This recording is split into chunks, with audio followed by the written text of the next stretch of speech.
Hey everyone, congratulations. Welcome to the last week of W200. You should definitely be proud of all your accomplishments this semester. This is not an easy class. It's not an easy class during the school year when you have twice as long to do it. It's definitely not easy over the summer when we don't have any face-to-face time together and you're all online and at a distance. So definitely be proud of getting through this class. You're almost there. We're in the last week. And I'm just going to briefly talk about the ePortfolio and sort of what's expected there.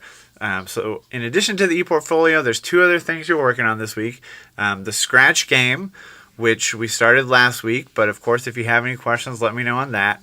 And then your final video presentation. So that's meant to be just a short reflection about what you've learned, what you're proud of, and it should be the last thing you do after you finish your video or after you finish your ePortfolio. There's 5 things to talk about. Check out the assignment for it. If you have questions, let me know. But it's meant to be low key and just you sort of reflecting over what you've done and what you've created. So the biggest thing to talk about this week is this ePortfolio. We've already talked about the home, about me, and gallery pages earlier in the semester. If you have questions on those, definitely let me know. Probably the best place to go, which is linked to in the announcements and the directions for this week, is this ePortfolio guide page, which is on the W200 website. It's got an overview of everything, but what's probably more helpful are these examples from previous students and this ePortfolio checklist, which will walk you through what goes on every page.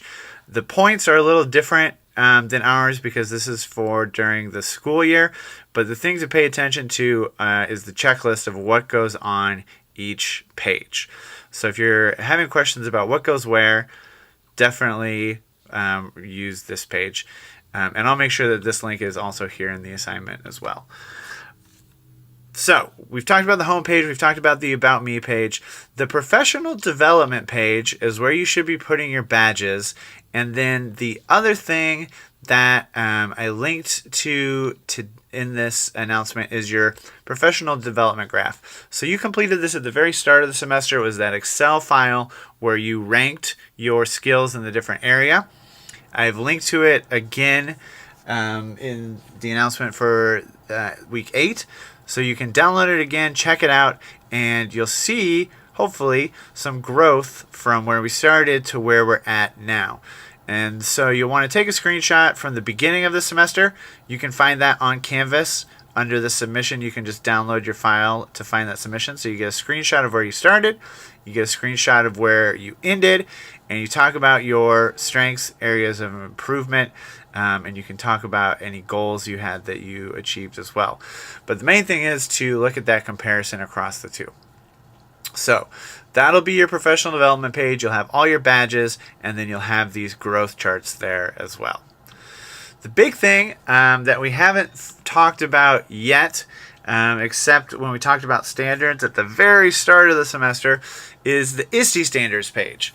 So a big part of being a teacher is demonstrating that you have met the expectations for your field as a professional. And part of that is meeting different standards. So you have content area standards, but we talked about at the very beginning how you also have these technology standards. The ISTE Standards, International Society for Technology and Education, has a set of standards that we as teachers strive to meet. And so what you'll be doing for this page is I would start here with this standards to copy and paste in. This will open this page, and you can just copy and paste these standards in a text field. Again, it's probably helpful to look at some examples of what this looks like finished as well. So if we go to her ISTE Standards page, you see she's pasted in the standards, and then she has 2 examples of things she created that align with each of those standards. So to make this work easier for you, I've created this examples of what this looks like page where you can see sort of what you would write about And a lot of this can be things you've already written if you've already written up descriptions of your badges. But you're writing what you did, and then you're writing a little bit about how this meets a certain part of the standard. So for example, this standard, let's do with citizen. Create experiences for learners to make positive, socially responsible contributions and exhibit empathetic behavior online. Your Nearpod that you all created is perfect for this. So you could say, one example is I created this Nearpod presentation to teach my students about cyberbullying. This specific activity meets standard 3A because it gives my students a chance to discuss cyberbullying in class and think of ways to prevent cyberbullying. Something like that would be perfect. And so you'll end up with 2 examples for each of these 7 standards. And if you're running into any difficulty at all, let me know. But this second page has lists of ideas for things that you've done over the course of this semester, or may have done depending on which badges you did. But for the most part, you should be able to find 2 things for each of these, no problem, using this as a guide. So in essence, it's meant to be a short reflection over the things you created and how they align with these ISTE standards. That will, depending on what you've already written about your badges, that might take a little time. If you already have short reflections about your badges and what they are, then you're good there. Because in the end, your badges will look something like this, where you said what you created and then you link to it.